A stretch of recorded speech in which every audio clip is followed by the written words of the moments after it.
Olá pessoal, boa noite a todos. Abrindo aqui a nossa live de hoje, testando meu microfone, meu sistema de áudio, webcam. Maravilha, a princípio tudo funcionando bem, certo? Pessoal, comentem aqui, vamos lá, pessoal, comentem aqui para mim, tá? Comentem aqui para mim no bate-papo aqui do Zoom, se vocês estão me vendo e me ouvindo bem. Tá? Me deem esse feedback de vocês, me deem esse retorno de vocês, se vocês estão conseguindo me ver e me ouvir bem, que vai ser importante para que vocês me deem esse feedback, esse retorno para saber se está chegando tudo certo para vocês, tá? Essa aula aqui também vou estar transmitindo ao vivo no nosso Instagram.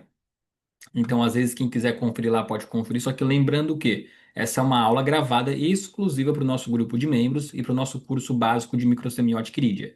Então, depois, os alunos do nosso curso básico e do grupo de membros vão ter acesso a essa gravação, junto com os materiais que eu vou disponibilizar lá no nosso grupo de membros e também no nosso curso. Então, quem está chegando aqui também no nosso Instagram, seja muito bem-vindo. O tema da live de hoje, nossa, vai ser um estudo de caso, então talvez vocês não vejam essa íris que vai estar aqui para vocês, mas vocês vão estar me escutando bem, tá? Lembrando que essa íris, né, que esse estudo de caso que vai ser de uma colega nossa, de uma amiga nossa, aluna do nosso curso, a Josineide, então vai ser muito bacana, tá? Eu ia até responder esse par de íris lá no nosso grupo, mas eu pensei, bom, por que não então abrir uma aula exclusiva para nós, para que a gente possa debater e as dúvidas que virem à mente, a gente vai sanando aqui, tá legal? Então, não tenho nenhum tipo de preparação específica para a aula de hoje, vai ser realmente uma aula onde o objetivo é ter a interação, onde eu vou fazer aqui uma análise ao vivo para vocês, e vocês podem aí ir tirando as suas dúvidas, trazendo questionamentos, o porquê disso, o porquê daquilo, justamente para que a gente tenha essa sensação de ser pego de surpresa. Tá legal, pessoal? Então, deixa eu abrir aqui meu PowerPoint para que a gente possa começar. Tá legal? Ângelo de São Paulo, boa noite, tudo bem? Com som e imagem, Sebastião conectado, Margarete Erspen também conectada com nós, a própria Josineide, maravilha, maravilha, pessoal. Então vamos lá, deixa eu compartilhar aqui minha tela para que a gente possa então começar a nossa live de hoje. Qualquer dúvida, vocês podem me parar e me perguntar. Sirlene também conectada com nós, conosco aqui, maravilha. Vamos lá então, deixa eu compartilhar a tela. Ok, ok. Deixa eu ver aqui. Alice conectada também. Tudo certo. Pronto. Então vamos lá, pessoal. Para vocês verem, tá?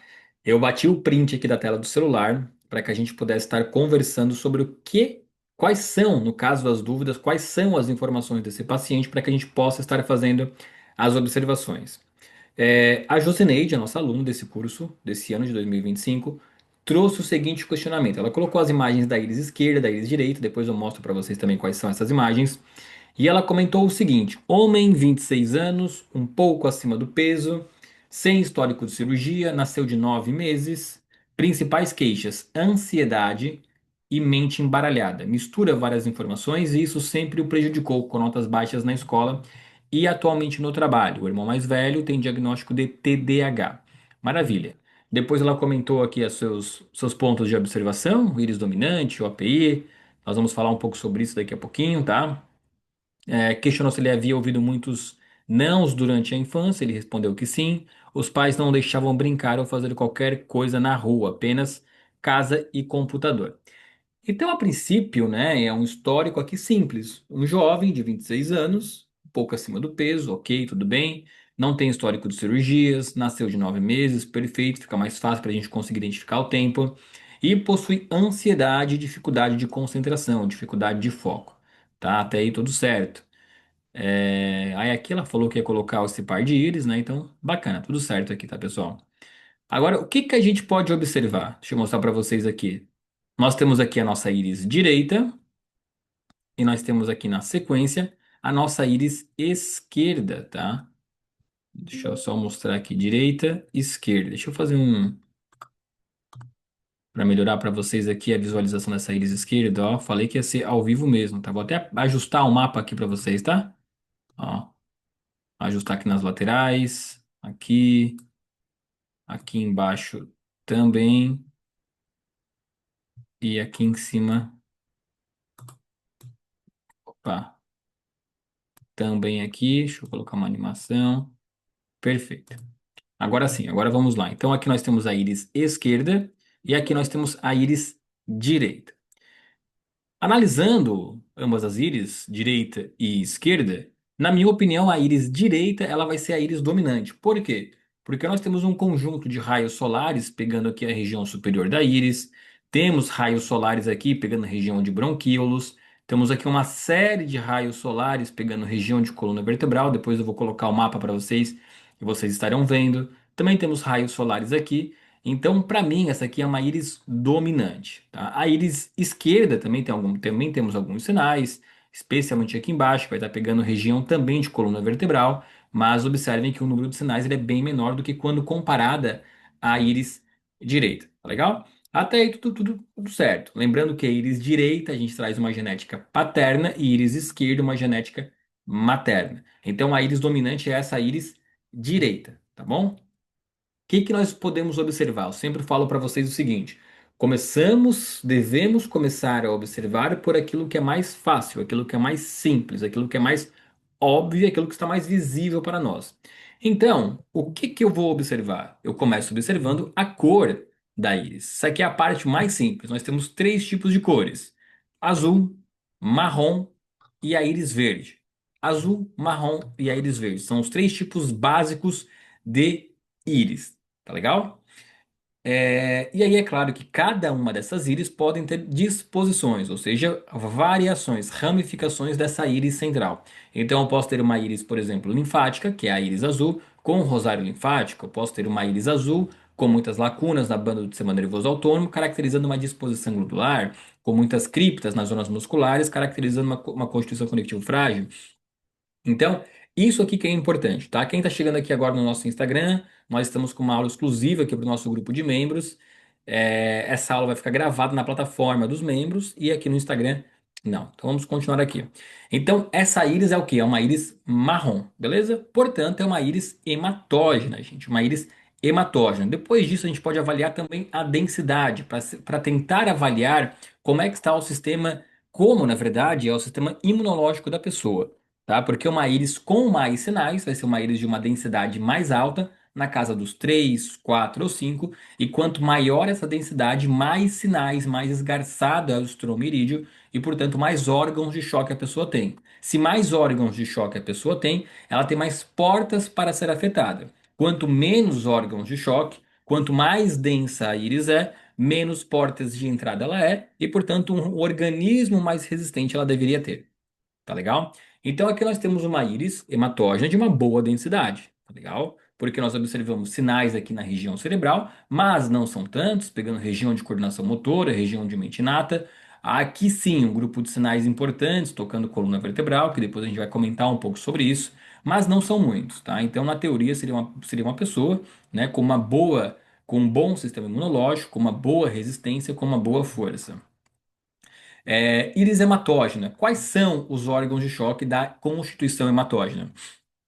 Os órgãos de choque da constituição hematógena, que é a íris de coloração escura, é a pessoa que vai possuir o quê? O sistema cardiocirculatório como órgão de fragilidade.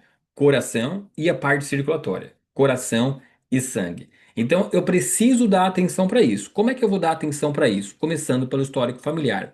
Existe histórico familiar de pai, de mãe, de irmão, de tio, de tia? Histórico familiar de pessoas com doenças cardíacas? Ah, não, não existe. Maravilha, tudo certo. Não retira esse risco de uma doença cardiovascular, mas ameniza esse risco. Tá legal? Então, parte cardíaca e parte circulatória. Agora, a parte circulatória, como é que é o processo circulatório? Como é que é a formação ou não de edema? Como é que é a formação ou não de retenção hídrica? Como é que é o formigamento, por exemplo, nas extremidades? Porque tudo isso aí vai ser caráter indicativo de uma má circulação, tá legal? Observem também aqui, agora isso vem bem a calhar. Observem aqui na orla irídea externa, deixa eu movimentar o mouse para vocês verem. Aqui, ó. Observem aqui na orla irídea externa que nós vamos ter um anel, ou seja, um halo mais azulado, mais arroxeado, sendo indicativo de anel de isquemia. Anel de isquemia significa que eu tenho uma pessoa com uma piora da circulação periférica, ou seja, a circulação nas extremidades do corpo tende a ser pior. Isso aqui normalmente ele é acompanhado, na verdade ele é originário de uma pessoa que não vai ter os hábitos mais adequados de vida. Então, muitas vezes, acompanhado do sobrepeso, do excesso de peso, acompanhado do sedentarismo, de uma alimentação que é muito industrializada, uma alimentação muito ruim, uma alimentação rica e excessiva em carboidratos, em gorduras ruins. Então, é importante dar atenção a isso, porque esse anel de isquemia, que é esse halo azulado arroxeado, formando, né, essa sombra aqui na orla irídia externa, vai me trazer uma pessoa que apresenta pior da circulação de extremidade, com formigamentos e com uma circulação ruim. Então tem que dar atenção para isso. Logo, recomendar a atividade física seria muito importante, ainda mais que é alguém muito jovem, de 26 anos. Normalmente esse tipo de sinal a gente não enxerga em pessoas tão jovens assim, aos 26 anos, tá? A gente vai observando à medida que vai envelhecendo, esse aqui é um sinal que ele vai surgindo na íris, mas em pessoas tão jovens ele não é tão comum assim. Então tem que ficar atento, quem sabe começar uma atividade física, já alertar para essa possibilidade de atividades físicas, até porque a própria atividade física vai melhorar o funcionamento do músculo cardíaco, vai proteger mais o músculo cardíaco, e a gente sabe que para ele é um órgão de fragilidade. Então, a nível físico, parte cardíaca e parte circulatória, com a parte circulatória me chamando mais atenção, beleza? Isso aqui fica registrado dessa forma. Depois, nós vamos observar onde estão os sinais presentes na íris. Observem que eu sempre falo, a íris, a análise irídea, a microsemiótica irídea é um exercício investigativo. Nós vamos atuar tal como um detetive e fazer as anotações daquilo que nós observamos. Então, observei sinal aqui, observei sinal ali, vou fazendo um registro, no final eu vou entregar para esse meu paciente um relatório, um sistema diagnóstico, para que ele saiba aquilo que é pior e melhor nele.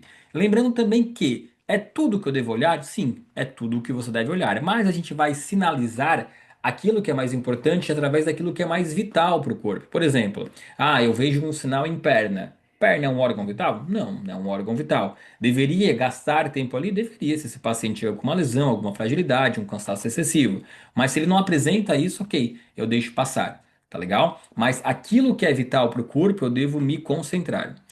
Vamos começar aqui por baixo, tá? Que depois eu quero falar com mais atenção da parte superior da íris. Observem aqui, ó. Vou passar o mouse aqui. Eu tenho raio solar, raio solar, raio solar, raio solar. Aqui, aqui. Aqui também, então eu tenho um conjunto de raios solares nessa região da íris. Essa região da íris que eu estou passando o mouse aqui, ela é toda coluna vertebral. Começando aqui embaixo com a parte inferior da coluna, vou até colocar o mapa para vocês aqui, ó. Começando aqui embaixo com a parte inferior da coluna, a parte sacral, e indo até aqui em cima a parte de cervical, a parte de escápula, tá? Então eu daria atenção aqui com a seguinte pergunta. Como que estão as suas costas? Existem dores nas costas? Existem tensões nas costas quando ele faz atividade física, ou então quando vive muito sedentarismo? Como é que é essa pressão nas costas? As costas doem, as costas não doem? Então é interessante avaliar e questionar isso para o paciente, tá legal? Também é importante notar que os sinais presentes nas costas são raios solares menores, que é aquele raio solar que sai da banda e vai para a região dos órgãos. Mas todo raio solar, ele indica uma debilidade genética de fragilidade intestinal. Então, sempre que eu tenho um raio solar, eu vou avaliar onde esse raio solar está localizado. Onde ele estiver localizado, ele mostra que é um órgão de choque, porém a origem daquele mal-estar é proveniente do quê? É proveniente da função intestinal. Então, sempre que eu tenho raio solar, eu preciso notar, eu preciso investigar o intestino. Não tem como eu tratar aquele órgão onde o raio solar está posicionado, que é o órgão de choque, sem olhar para a região intestinal, tá bom, pessoal? Isso aqui é muito importante. Eu preciso sempre avaliar a região intestinal, ok? E aí nós vamos questionar se o paciente tem algum tipo de dor. Ah, não, não tenho dor. Beleza. Passa a régua e segue a avaliação, tá? Lembrando que os órgãos de choque são órgãos de choque, não quer dizer que sejam órgãos doentes. Tá legal? Então vamos continuando aqui. Aí agora sim, ó, aqui também temos sinais, tá? Que depois eu vou falar um pouco sobre ele. Um raio solar bem grande aqui, pegando região de bronquíolos, fazendo uma introflexão gigante aqui, muito importante, aos 14 anos mais ou menos, tá? Vai pegar um órgão de fragilidade, que é a região de brônquios, região de pulmões, então às vezes pode ter alergias respiratórias, mas aqui me chama muita atenção esse processo de introflexão aos 14 anos. Vai ter outras introflexões, como esse caso aqui, tá? Que vai pegar mais ou menos região aí de 6, 7 anos. Tem que estar perguntando para eles se tem alguma coisa também. Mas me chama muito a atenção aqui, ó. Esse primeiro raio solar aqui, ó. Esse primeiro raio solar aqui e esse aqui, eles estão localizados, eu sempre falo, entre 11 horas e 1 hora eu tenho cérebro. Saber isso já é o suficiente, tá? Se eu tenho sinais tocando região de cérebro, eu tenho que aquele meu cérebro é um órgão de fragilidade, beleza? E aí, qual que é o problema? O problema é que o cérebro é um órgão muito vasto e pode me trazer diversos desequilíbrios. Mas quando eu consigo então avaliar as áreas cerebrais, aquelas 7 áreas cerebrais, eu consigo ser, portanto, mais específico. Por exemplo, aqui, nesse primeiro raio solar, eu vou ter a região de coordenação motora, tá? Vamos até colocar um mapa para ver se é isso mesmo aqui, ó. Deixa eu tirar isso aqui da frente aqui, ó. Coordenação motora. Enquanto aqui do lado eu vou ter região de mente inata, tá? O que que é região de coordenação motora, Renan? Região de coordenação motora é região de equilíbrio, tá? Então, às vezes pode ser um tipo de pessoa que apresenta ali algum desequilíbrio, ou às vezes alguma tontura, às vezes no futuro labirintite, problemas desse tipo podem ser provenientes, tá? Do mau funcionamento da coordenação motora, tá?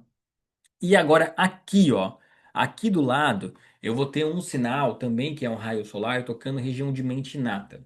E a região de mente inata na iridologia, ela é criada pelo Dr. Bernard Jensen, ela é uma região muito associada à imitação, muito associada à ansiedade, muito associada à confusão.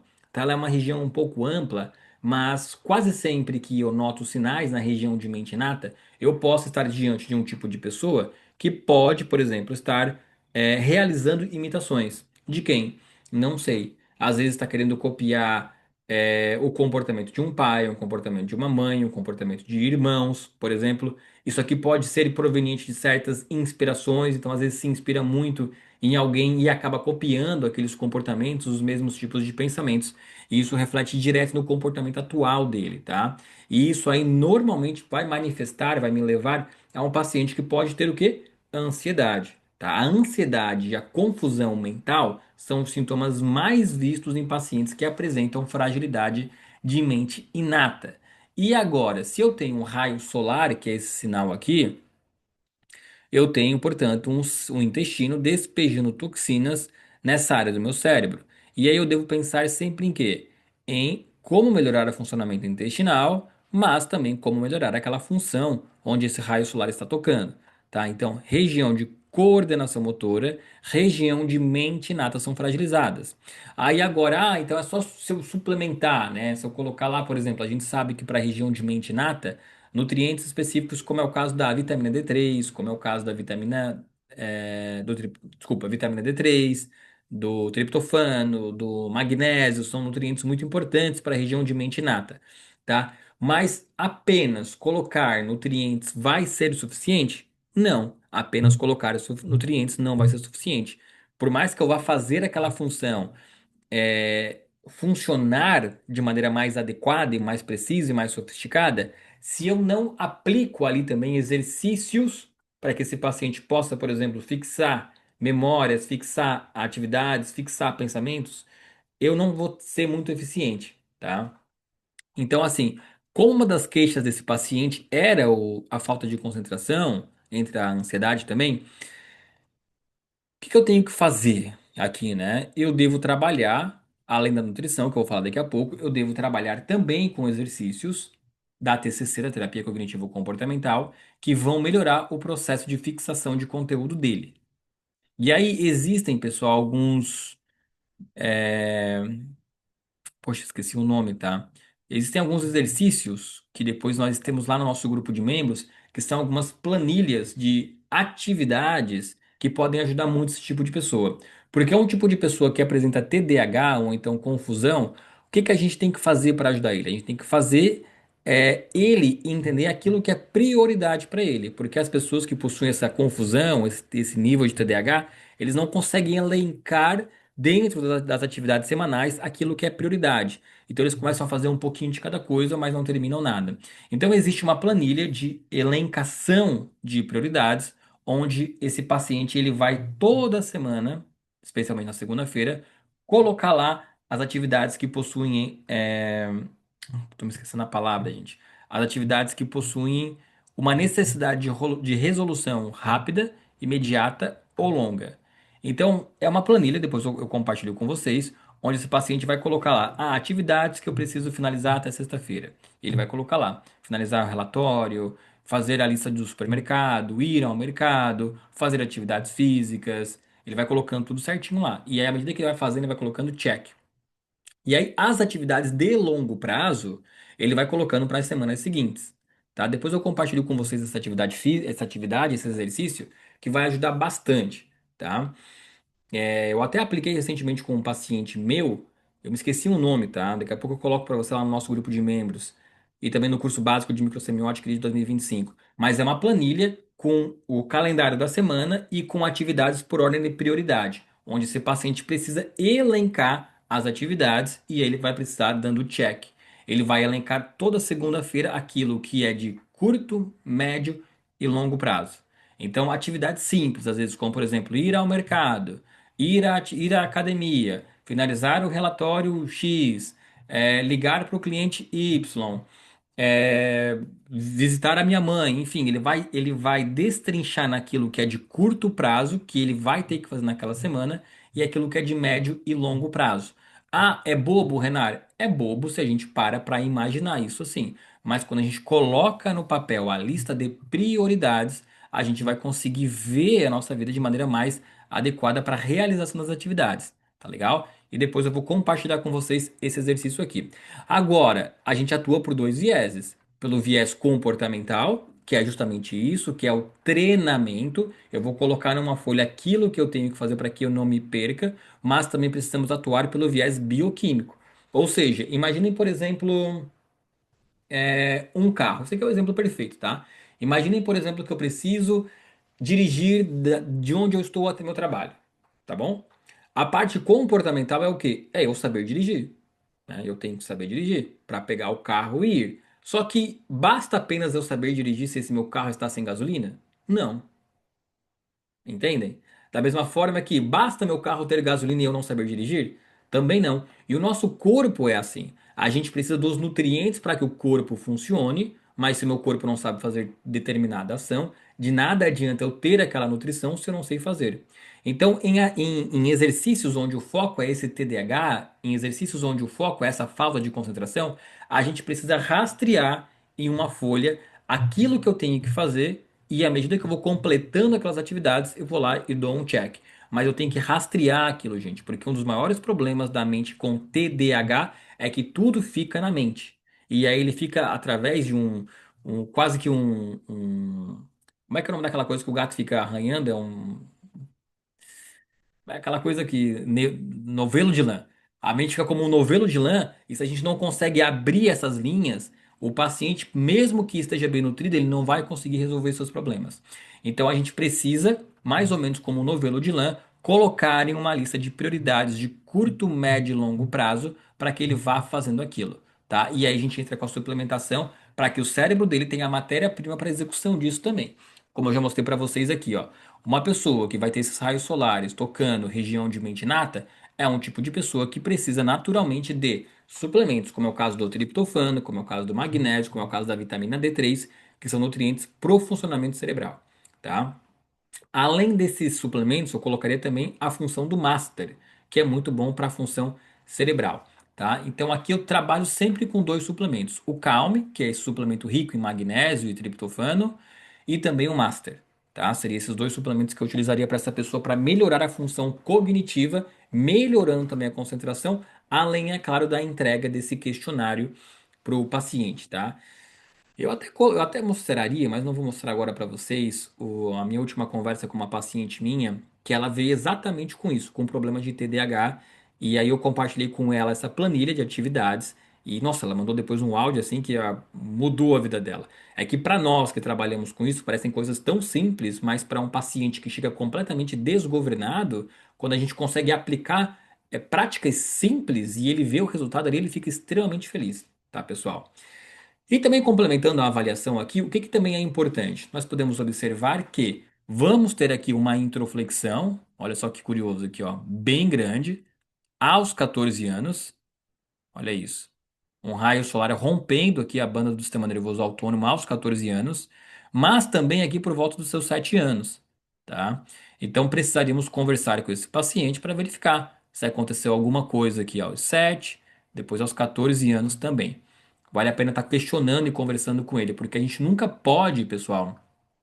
Lembramos sempre que os sinais revelam órgãos de choque, porém os órgãos de choque se manifestam onde? No estresse, no sedentarismo, em um ambiente perturbado, mas também nos traumas. Então, muitas pessoas, quando passam por um trauma, se aquela memória é muito forte, ela fica retornando à mente e isso confunde ainda mais a mente. Então, a gente precisa fazer a avaliação se o paciente está sob impacto de um trauma. Caso ele esteja, a gente vai lá e também faz o processo de desbloqueio de traumas. Outro ponto agravante aqui também, já estamos diante de um paciente com dificuldade de concentração. Pega um ângulo de fluxo baixo, bem baixo, como é esse caso aqui, nós estamos também diante de alguém que vai reforçar essa dificuldade de concentração porque ele é alguém muito disponível. Então, muitas vezes ele está lá todo se esforçando, se concentrando para fazer alguma coisa e chega alguém, ops, me ajuda aqui. Ele já para o que está fazendo para ir lá ajudar a outra pessoa. E a gente precisa ensinar para ele o quê? Não, olha, é bom ajudar os outros, é legal ser gentil, mas existem momentos em que a gente não pode estar tão disponível ou que a gente precisa terminar nossas atividades para depois pensar em ajudar outra pessoa. Então, isso daqui chama muito, muito atenção, tá? Ó, a planilha aqui, pessoal, eu vou colocar depois lá no nosso grupo, tá? E eu não vou botar aqui agora porque eu não sei onde é que tá. Ela tá em algum local do meu computador, senão eu abriria aqui com vocês e colocaria com vocês, tá? Que eu não sei onde é que tá mesmo agora. Mas depois eu vou colocar lá no grupo de membros tanto a planilha quanto um áudio meu explicando como se usa, tá? Se não, qualquer coisa também depois eu gravo um vídeo e coloco lá ensinando vocês como se usa. É super simples, mas precisa de um pouco de orientação no começo. Ela basicamente é uma planilha dividindo por atividades de ordem de prioridade de curto prazo, médio prazo e longo prazo. E novamente, é algo extremamente importante. E a gente precisa tirar esse estigma da mente de que escrever não é eficiente. Só não vai ser eficiente se não fazer, tá? Porque eu já peguei pacientes em que eu passava os exercícios e eles não faziam. E aí não tem como ser eficiente mesmo. Então, quando a gente consegue fazer a queixa do paciente é TDAH. Não chega a ser o diagnóstico, mas é a dificuldade de concentração e a mente confusa, sendo que o irmão dele tem TDAH diagnosticado. Então é bem provável que esse paciente também tenha. Tá? Então, assim, ó, para essa dificuldade de concentração e de foco, a aplicação dessa planilha com entendimento das atividades de curto, médio e longo prazo vai ajudar muito ele na resolução. E uma coisa muito importante, gente, tá? Que quando eu vou mandar nas orientações com vocês, às vezes a gente se foca apenas nas atividades. Ligar para o cliente, sei lá, fechar uma grande venda. Mas para a pessoa que tem essa dificuldade de concentração, essa dificuldade de foco, precisa estar contida microatividades do tipo ir ao supermercado, do tipo fazer a lista de compras, do tipo visitar a minha mãe, do tipo ir à academia. Isso aí são todas microatividades altamente importantes e valiosas para a pessoa que possui um TDAH ou uma dificuldade de concentração que vão melhorar a vida dela. Então não adianta a gente só pensar no grande, do tipo, do grande, do genérico, do tipo ir ao trabalho. Ok, é importante. Mas também tem todo o resto da vida que precisa estar contido numa planilha para melhorar isso, tá? Esse aqui é um dos exercícios mais poderosos da TCC, que ajuda demais pessoas com dificuldade de concentração. Então, assim, tá? E outro ponto importante aqui também, tá? Por mais que essa OPI não esteja fácil de identificar, por essa imagem, me seria uma OPI 2. Sendo uma OPI 2, é uma pessoa com temperamento melancólico. Tendo temperamento melancólico, nós temos o reforço de pensamentos automáticos negativos. Então, é o tipo de pessoa, né? Toda pessoa que é temperamento melancólico, ela fica ruminando o que acontece. Então, as coisas acontecem, por exemplo, pegando aqui um exemplo de paciente com TDAH meu, que ela tinha dificuldade de concentração e às vezes não conseguia finalizar os relatórios ou os trabalhos, ela ficava o tempo todo ruminando. Eu nunca vou conseguir, eu vou ser demitido de novo, eu não presto pra nada, não presto pra nada. Então essa ruminação ela é muito característico do temperamento melancólico. E aí o floral OAC, que é aquele floral contido na OPI 2, ele auxilia demais na fortaleza, porque todo temperamento melancólico precisa da fortaleza, né, que são os quatro pontos cardeais. O que que é a fortaleza? É eu sou suficiente, eu me basto. Isso aqui vai ser muito importante para ela, tá? Então, assim, ó, o que que eu faria aqui para ajudar essa pessoa? Eu faria um floral proteção e equilíbrio para melhorar essa resiliência dele, que é para ele se esconder um pouco mais do mundo, no sentido de aumentar a sua fé, a sua resiliência. Prescreveria também um floral master, porque a parte cerebral dele está muito abalado com o flor de íris calme. Por que o calme? Porque eu preciso aqui, não tem jeito, de triptofano, de magnésio, de vitamina B6, que são os nutrientes para o cérebro funcionar bem. Tá? Então, um master, um calme e uma proteção e equilíbrio seria o que eu faria de base para ele. Aí, além disso, também, é claro, como é que está a qualidade do sono? Dorme quantas horas por noite? Porque um sintoma clássico da insônia é o TDAH, é a dificuldade de concentração, é a falta de foco, tá? Então a gente precisa olhar também para sono. Tá dormindo pouco? Ah, dormiu 4 horas, 5 horas? Tem que entrar para regular esse sono. Aí podemos pensar também em melatonina, de repente, ou não, mas tem que olhar para sono, tá, pessoal? Então é sempre um olhar integrativo aqui para visualizar essa memória. A gente já tem a informação de que ele tem sobrepeso e a gente sabe que a atividade física também é muito importante para quem tem TDAH e para essa pessoa mais importante ainda por conta desse anel de isquemia aqui, que é esse halo azulado, arroxeado, que já está me levando a problemas circulatórios, especialmente ali problemas de circulação periférica, às vezes formigamento nas pontas dos dedos, que é muito característico desse tipo de halo, desse tipo de sinal aqui, tá?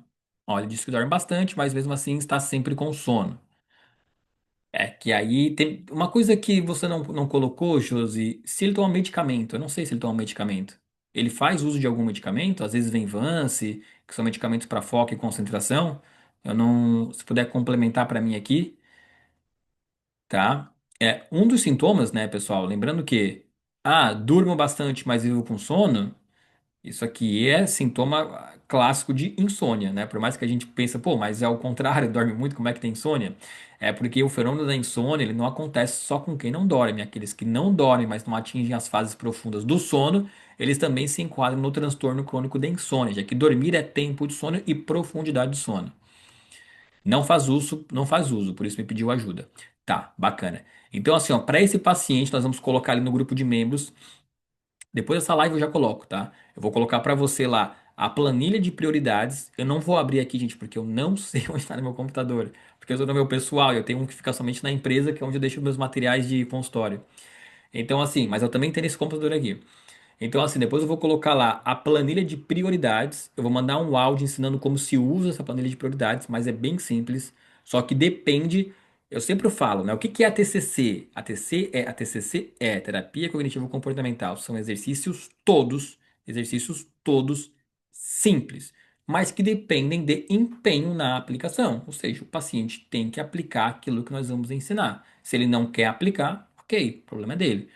Tá? Então, assim, essa planilha de foco para ele vai ser muito importante, associado a o Calme, que vai ser muito importante.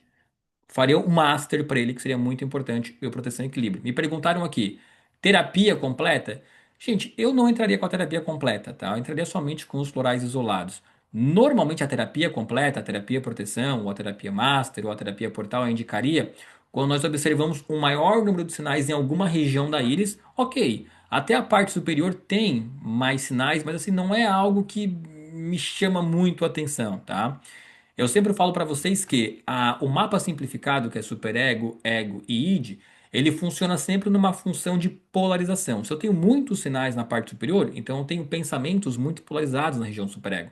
Se eu não tenho essa polarização bem declarada, é um paciente que reage de maneira normal, assim. Então não veria tanta necessidade nesse caso aqui. Temos raios solares aqui, aqui no meio também, aqui embaixo também. Então não iria pela terapia, tá? Eu faria somente um Master Gotas, um Calme, um Proteção e Equilíbrio neste momento. E recomendaria fortemente a atividade física para ele, porque alguém de 26 anos com anel de isquemia não é normal. Esse halo aqui, ó, rocheado, ele é um halo que costuma aparecer em pessoas com mais idade, depois dos seus 40 anos. E para alguém de 26 anos, esse tipo de halo aqui indica má circulação periférica, o que não é bom para alguém de constituição já hematógena, que vai ter fragilidade cardíaca, tá? Então tem que dar atenção para a parte circulatória também. poderíamos, portanto, colocar também um Oxygen Plus. Mas a atividade física para ele vai ser primordial, tá? Tanto para liberação de hormônios, para melhorar raciocínio, para melhorar também a qualidade de sono, mas para conseguir auxiliar essa parte de anel de isquemia, ok? Maravilha, pessoal. A gente nunca pode esquecer do básico, tá? Nunca. O que que é o básico? Atividade física e sono e alimentação. Assim, vou suplementar, tal, tal, tal, legal, legal. Mas se eu não resolvo aqui na atividade física, se eu não resolvo aqui no sono, eu posso suplementar horrores que não vai ter resultado, gente. Não vai ter resultado. Especialmente quando eu tenho isso aqui, anel de isquemia. Eu preciso melhorar a oxigenação do meu corpo. Atividade física, posso colocar o Oxygen Plus também, é claro, mas se não tiver atividade física, não vai melhorar, tá? Ah, Renan, não é tanto. Para alguém de 26 anos, tá bem calibroso isso aqui, tá? Mas, pessoal, era isso. Prometi para vocês que faremos uma análise rápida na aula de hoje, mas se vocês tiverem dúvidas sobre essa íris, continuem comentando, conversando, que eu vou responder para vocês, tá? Se não tivermos dúvidas, a gente vai para a parte final da live e eu já vou procurar essa minha planilha de concentração e de foco para colocar depois no grupo de membros. E se eu tiver tempo, eu ainda hoje eu gravo um videozinho para vocês para colocar junto com ela, tá? Eu até sei, eu não sei se está no meu computador, mas eu sei que está no meu WhatsApp porque eu mandei para um paciente. Então eu vou resgatar lá desse meu paciente e colocar no grupo de membros para vocês depois, tá? Vai ficar mais fácil para mim, eu tenho certeza. Mas mesmo assim eu vou procurar aqui no meu notebook. Pessoal, é isso, tá, pessoal? A aula ficou curta mesmo. Ó. Também vou colocar no grupo básico, tá, pessoal? No grupo 2025 a planilha ali, tá? Já que essa aula é pro grupo nosso 25 e pro nosso grupo de membros. Vou colocar nos dois grupos. Inclusive, vocês fiquem contentes, porque essa é uma aula que eu tô preparando, essa aula de concentração e foco, que eu não dei ainda, porque eu quero dar com a minha irmã mais nova, com a Iris, que também é psicóloga, também é especializada em TCC. E foi ela que me ensinou a usar a planilha. Então, por isso que eu não tinha dado essa aula ainda, porque eu estou esperando a agenda dela para a gente fazer essa aula junto. Então, o que eu vou colocar para vocês é o que ela própria me ensinou já faz alguns anos e eu aplico muitas vezes, apliquei em mim também e dá muito resultado, tá? No mais, pessoal, rogo a Deus para que todos vocês tenham uma excelente noite, uma noite abençoada, em família, em paz, que tenham um bom descanso. Nossa aula ficou um pouquinho curta hoje, mas eu gosto dessas aulas onde a gente para analisar uma íris. Então, pessoal, boa noite a todas. Ó, a Iris já me atendeu na Covid. Ela é excelente. Ela é excelente.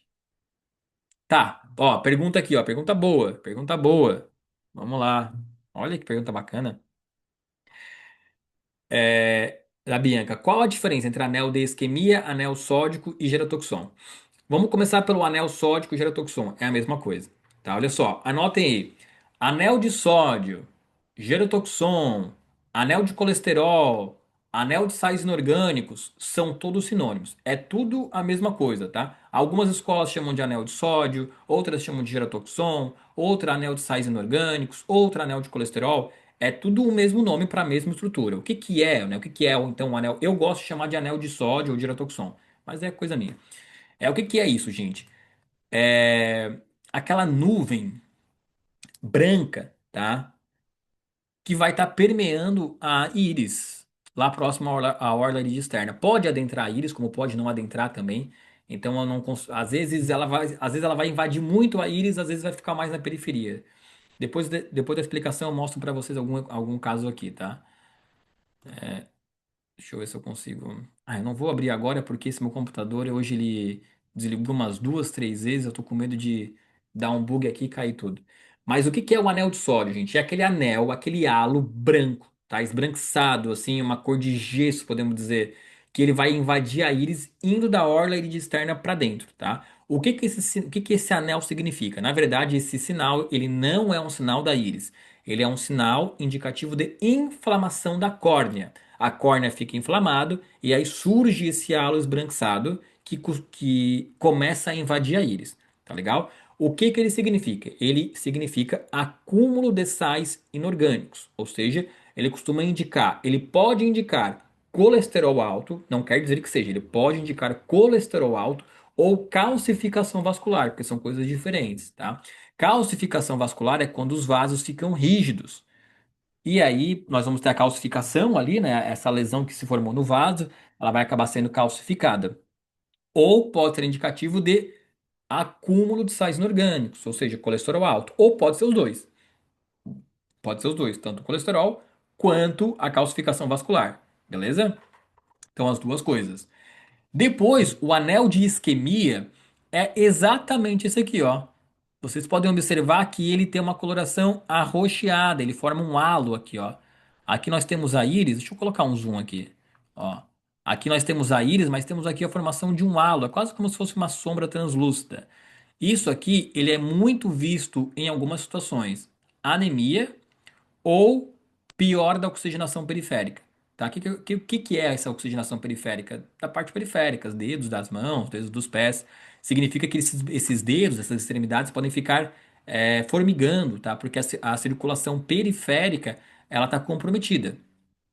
Então é isso que significa. E isso aqui, ó, tanto o anel de sódio quanto o anel de isquemia, normalmente eles vão aparecer em todas as pessoas à medida que a gente envelhece. Tanto o anel de sódio ou o anel de isquemia, ou os dois, tá? Quando os dois estão juntos é difícil de saber qual um ou qual o outro. Mas esse anel de isquemia aqui, pessoas acima de 50 anos, a gente costuma ver. Mas em pessoas tão jovens assim, não é normal, tá? Vai ser indicativo do que a própria terapeuta trouxe aqui, paciente com sobrepeso e sedentário. Sobrepeso, sedentário, já começa a aparecer aqui, ó, anel de isquemia indicando pior da circulação. Interfere na visão? Não. É boa pergunta da Jaque, tá? Por mais que o anel de erotoxon seja uma inflamação da córnea, não vai levar a pior da visão, tá? É apenas uma inflamação ali, não interfere. Oxygen Plus resolve este problema, já que é estreitamento das artérias? Gente, assim, como é que eu vou dizer? Resolve se o paciente. Eu sempre falo, olha só. Vou trazer um exemplo para vocês aqui, ó. Imaginem um cabo de guerra, tá? Um cabo de guerra.